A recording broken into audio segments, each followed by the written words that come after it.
இந்த படத்துக்கு வந்ததுக்கு பேசாம ஒரு கயரை வச்சு தொங்கிடணும். அப்படி என்ன நடந்துச்சுன்னு பாத்தீங்கன்னா, ரீசெண்டா அதர்வால் நடிச்சு வெளியாயிருந்த படம் தான் இதய முரளி.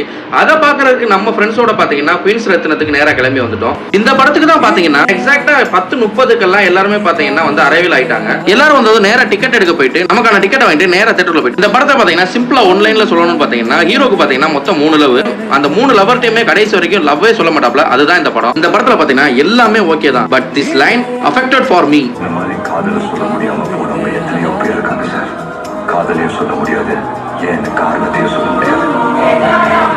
அப்படியே இன்டர்வல் விட்டதும் நேரா பார்த்தீங்கன்னா கேண்டீன் கிளம்பி வந்துட்டு ஸ்நாக்ஸ் எல்லாம் வாங்கிட்டு நேரா தியேட்டருக்குள்ள போயிட்டோம். எனக்கு இந்த வீடியோ எடிட் பண்ணும்போது தான் இந்த சீனுக்கான ஒரு பாட்டு எனக்கு ஞாபகம் வந்துச்சு. அதை போடுறேன் கேளுங்க.